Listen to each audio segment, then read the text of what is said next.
নমস্কার বন্ধুরা, কেমন আছো সবাই? আশা করছি তোমরা সবাই ভালো আছো, আমরাও ভালো আছি। রমা মুম্বাই ব্লগে তোমাদের সবাইকে স্বাগত।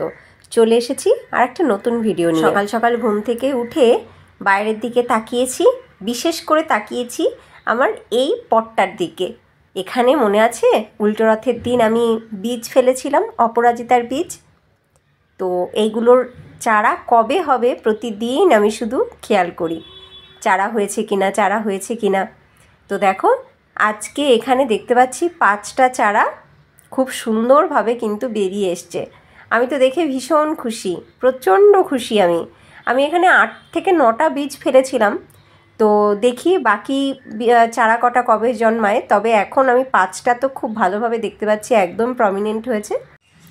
আজকে অনেকটাই আগে ঘুম থেকে উঠেছি।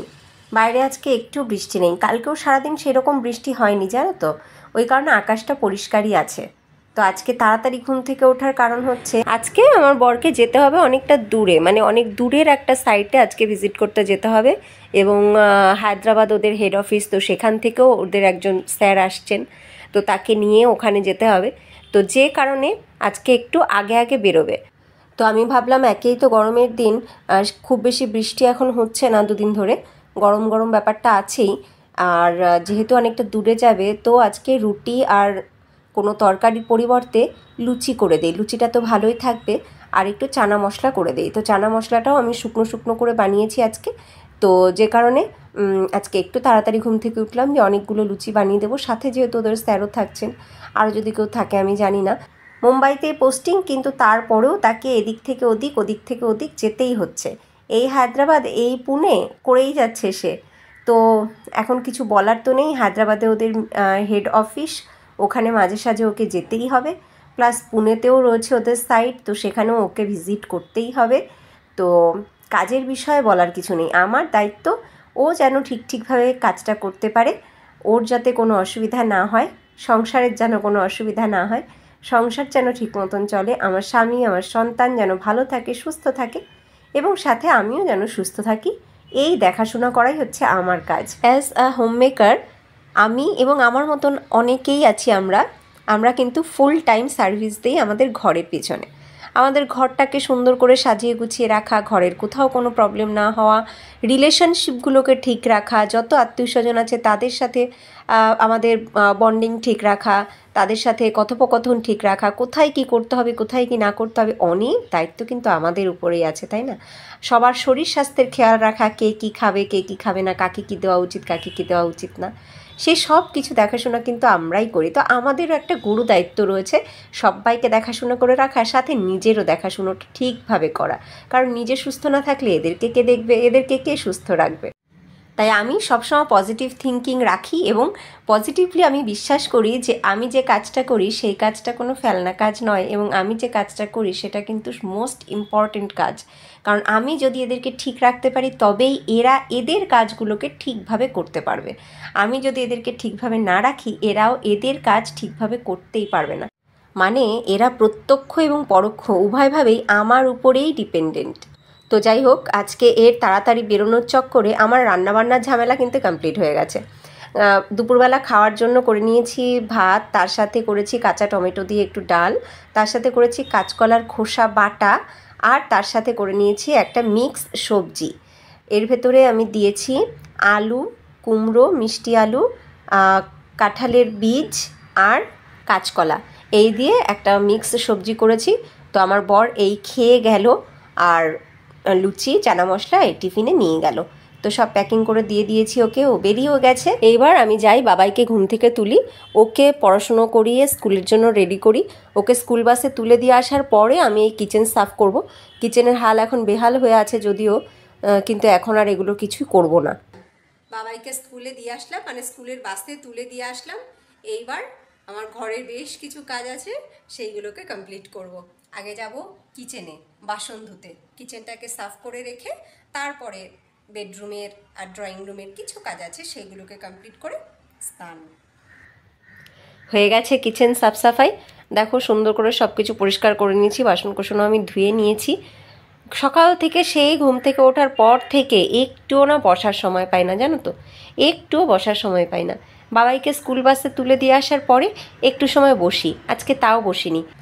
কিচেনটাকে সাফ করে রেখে স্নান করে পুজো দিয়ে ফ্রি হয়েছি। আজ বৃহস্পতিবার, তো বৃহস্পতিবারে পুজো দিতে একটু সময় লাগে, তো আমার পুজো দেওয়া হয়ে গেছে। আমি প্রসাদও তুলে নিয়েছি, দেখো, তারপরেই তোমাদেরকে দেখাচ্ছি। সব কাজই কমপ্লিট হয়ে গেছে, এখন আমার শুধু লাঞ্চ করা বাকি।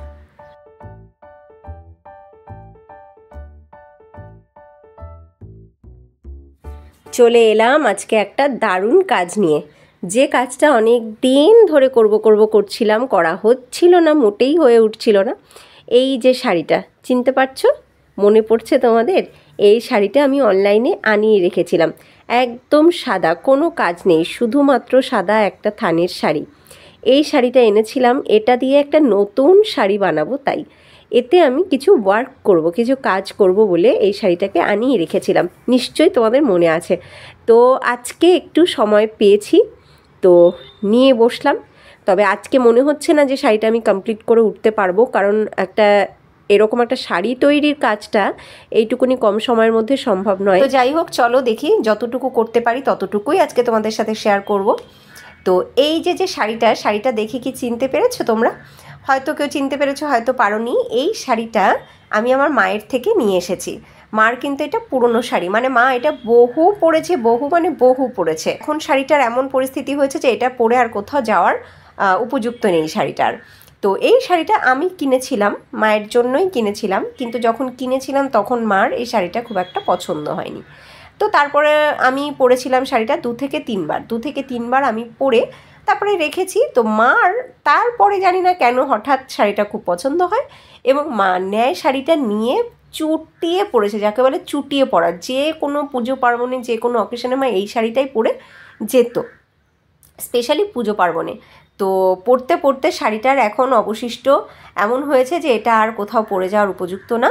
তো আমি শাড়িটাকে দেখে নিয়ে এসেছি মার থেকে, এই লাস্ট যখন বাড়িতে গেলাম। কারণ এই শাড়িটার পাড় আমার এত পছন্দ হয়েছিল, যখন আমি শাড়িটা কিনেছিলাম তখনও আমি শুধুমাত্র এই বর্ডারটা দেখেই কিনেছিলাম, মানে বর্ডারটাই আমার কাছে মেইন অ্যাট্রাকশান ছিল। তোমরাই দেখো, এই যে পাটটা, এই রকম কলকা বা এই যে ডিজাইনের পাটটা, এটা কিন্তু এখন খুব কম শাড়িতেই দেখতে পাওয়া যায়। তো খুব অথেন্টিক, খুব ট্র্যাডিশনাল একটা ডিজাইন হচ্ছে কিন্তু এই যে কলকা পাটটা। তো সেই কারণে আমি মার কাছে এই শাড়িটা আর রেখে আসিনি। মা হয়তো এই শাড়িটা দিয়ে বাসন রাখতো, নয়তো এটা দিয়ে কাঁথা সেলাই করতো। তো আমি যেহেতু পাটটাই আমার কাছে মেন অ্যাট্রাকশান ছিল, তো আমার মাথায় তখনই এসেছিল যে আমি এই শাড়িটা দিয়ে কোনো একটা নতুন শাড়ি বানাবো। তাই মায়ের থেকে শাড়িটা নিয়ে এসেছি। তো যেমন ভাবা তেমন কাজ, নিয়ে বসে তো পড়েছি, এখন দেখা যাক কিভাবে এটাকে আমি ঠিকভাবে ইউটিলাইজ করতে পারি। তো প্রথমে আমি যেটা করতে চাইছি সেটা হচ্ছে এই শাড়ি থেকে দুই পাশেরই, উপরের নিচের দুপাশের বর্ডারটাকে কেটে আগে বাদ দেবো। তো চলো, আগে আমি একটা শার্প কাঁচি নিয়ে নিই, শার্প কাঁচি দিয়ে সুন্দর করে দুই দিকের পাড় কেটে বাদ দিই।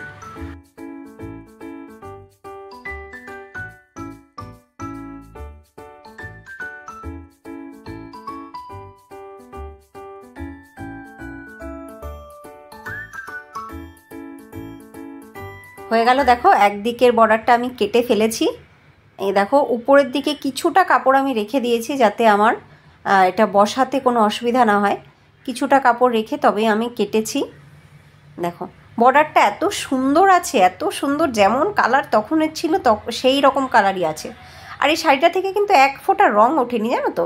শাড়িটা কিন্তু প্রচুর পরা হয়েছে, চুটিয়ে পরা হয়েছে, মা বহুবার এটাকে ঘরেই ধুয়েছে, কিন্তু একটু রং ওঠেনি, একদম অ্যাজ ইট ইজ আছে শাড়িটা, যেমন কেনা হয়েছিল তেমন।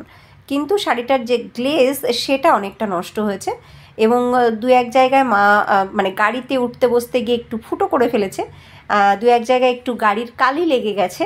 তো এই হয়েছে অবস্থা শাড়িটার। যাই হোক, এবার আমি অন্য দিকের পাটটাকেও কেটে নিচ্ছি।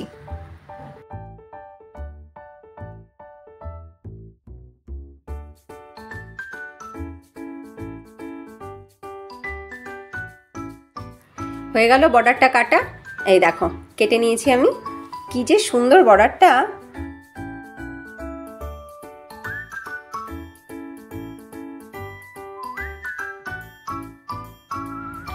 এবার রাখি বর্ডারটাকে গুছিয়ে। এইবার আমি শাড়িটাকেও গুছিয়ে ভাঁজ করে সাইড করে রেখে দিই, কারণ এই শাড়িটা দিয়ে আর কোনো কাজ নেই। এটাকে অন্য সময় অন্য কোনোভাবে কাজে লাগাবো। তবে এখন মেইন কাজ হচ্ছে এই সাদা কাপড়টার উপরে। এই সাদা কাপড়টার উপরে কিভাবে আমি ওই দুটো বর্ডারকে প্লেস করতে পারি, কিভাবে আমি এই পিওর সাদা থানটাকে সুন্দর একটা লাল পেড়ে সাদা শাড়িতে পরিণত করতে পারি, সেইটাই দেখার। তো প্রথমে যেটা করব সেটা হচ্ছে পাড়টাকে ধরে, এই শাড়ির উপরে পাড়টাকে ধরে দেখব শাড়িটা ঠিক কতটা লম্বা, বা পুরো পাটটা সমান সমান শাড়িটা কিনা, বা পাটটা ছোট না শাড়িটা ছোট, সেইটাই আগে দেখে নেব, মানে মাপটা আগে দেখে নেব। যদি শাড়িটা বড় হয়, পাটটা ছোট হয়, তাহলে এই পাড়ের সমান শাড়িটাকে রেখে বাকিটুকু কেটে বাদ দিতে হবে। আর যদি শাড়িটা ছোট হয় এবং পাটটা অনেকটা বড় হয়, তাহলেও ভাববো যে এক্সট্রা পাটটুকুকে নিয়ে আমি কি করব। তো আগে মাপটা দেখে নিই। আমি আগে শাড়ির এক প্রান্ত থেকে পাটটাকে ধরে আগে মাপটা দেখব। তো দেখো, শাড়ির এক প্রান্ত থেকে আমি প্রথমে পাটটাকে ধরেছি। এই দেখো, একদম আঁচলের প্রান্ত থেকে ধরেছি। বাহ, এই শাড়িটার উপরে পাটটা যখন বসাবো সত্যিই তো ভীষণ সুন্দর লাগবে গো। আমার তো তাই মনে হচ্ছে, তোমরা কি বলো? দেখো ম্যাচিং হচ্ছে কি না এই সাদা শাড়ির সাথে এই লাল পাটটা।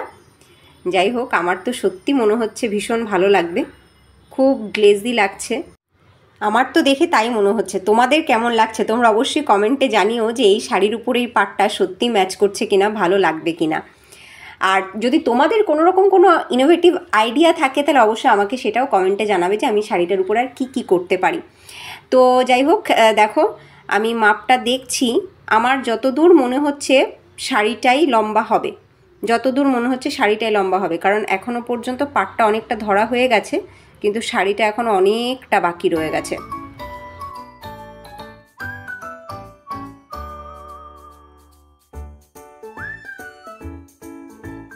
হ্যাঁ, ঠিক তাই, যা মনে হচ্ছিল তাই। এই দেখো, এই পাশের এই এতটা কাপড় কিন্তু বাকি রয়ে গেল। আসলে আমার মনে হয় এই সাদা কাপড়টার উপরে যদি কোনো কাজ করা হতো তাহলে বোধহয় এইটা ব্লাউজ পিস রাখা হতো এইটুকু। তাই আমার মনে হচ্ছে যে এইটুকু ব্লাউজ পিসেরই কাপড়। তো এখন আমি ভাবছি এটা দিয়ে কী করব, এটাকে কি কেটে বাদ দেবো না কি করা যায়। তোমাদের কাছে কোনো আইডিয়া থাকলে অবশ্যই আমাকে কমেন্টে জানিও। তবে এইটা আমি এখন এরকমভাবেই রাখবো, আমি এটা নিয়ে এখন কোনো বাড়াবাড়ি করব না। আমার বর আসুক, আমার বরকে আগে জিজ্ঞাসা করি, দেখি ও কি সাজেস্ট করে আমাকে, সেটাও দেখি। আর তোমাদের কমেন্টের জন্য অপেক্ষাতে রইলাম যে বাড়তি কাপড়টুকু আমি কি করব। আর তোমরা অবশ্যই আমাকে কিন্তু কমেন্টে জানাবে যে এই শাড়িটার উপর আমি আর ঠিক কী করতে পারি, যার জন্য শাড়িটা অনেক বেশি সুন্দর, অনেক বেশি গ্লেজি হয়ে উঠতে পারে। আমার কাছে তো মেশিন নেই, আমাকে পুরোটা হাতেই করতে হবে। তো আমি প্ল্যান করি কিভাবে খুব সুন্দরভাবে নিট অ্যান্ড ক্লিনভাবে আমি শাড়িটাকে রেডি করে উঠতে পারি, সেই প্ল্যানটা আমি তৈরি করি। তো আজকে আর করবো না বেশি কিছু, আজকে আমার কাটাকাটি হয়ে গেছে, এবার আমি এগুলোকে এইভাবে গুছিয়ে রেখে দেবো।